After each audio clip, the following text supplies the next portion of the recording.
And here to talk a little bit more about what to look out for in the Texas races in the 2020 election, we are joined by Alana Rocha, multimedia reporter for the Texas Tribune. Thanks for joining us. Thanks for having me. Let's start with the U.S. Senate race. John Cornyn has been a senator since 2002. What's the sense you get from our fellow Texans about how he's done during his time in Congress? You know, he is relatively popular among the Republican base.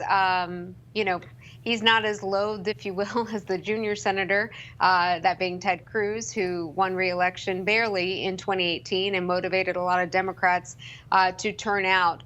Cornyn doesn't have that same, voter appeal from the Democrats, but, he's done well. He's in leadership. He can tout the fact that, the property or the tax reform bill, the fact that, as leadership in the Senate, they've approved a number of judges since Trump's been in office. That's a lot, 2 Supreme Court judges. That's a lot of what Republicans want to hear and want to see is happening with the Republican majority in that chamber. Well, let's talk about not being liked for just a second, because Senator Cornyn released ads against Royce West and MJ Hager. And in those ads, he compares them to Democrats like Chuck Schumer and Nancy Pelosi. Is that the way to go for the senator? That's always a popular rallying point, I think, for Republicans. They don't like those 2 figures in particular, and so aligning his potential opponents and what's become a crowded Democratic field for U.S. Senate is one way to tether them to the minority party in the Senate, and Chuck Schumer and Nancy Pelosi obviously heading that up. And Democrats seem to be gaining significant steam after we saw now presidential candidate Beto O'Rourke. He almost upset Senator Ted Cruz. What can these candidates learn from the O'Rourke Senate campaign?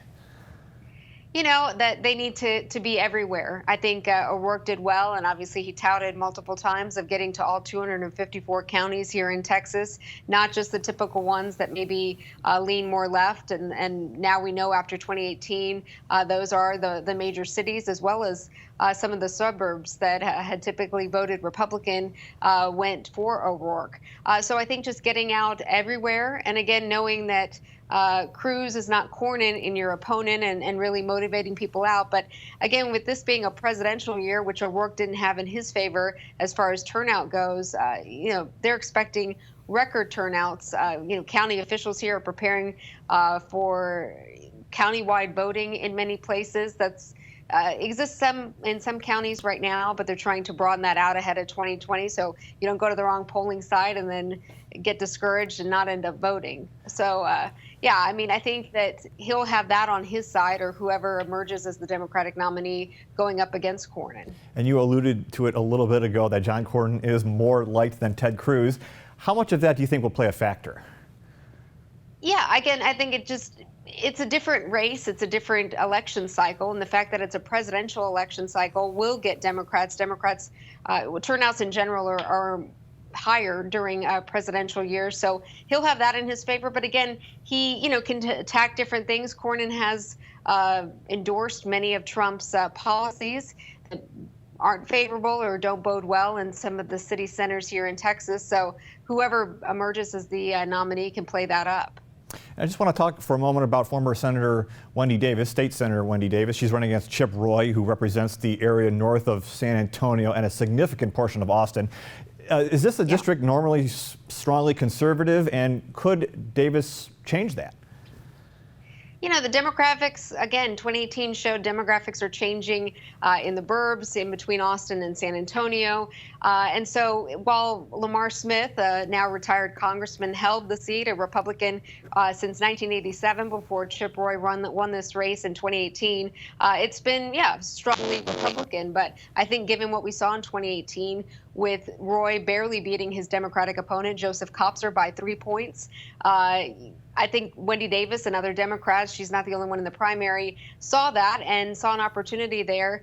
And, Roy is not, his tactics since coming into office have been divisive.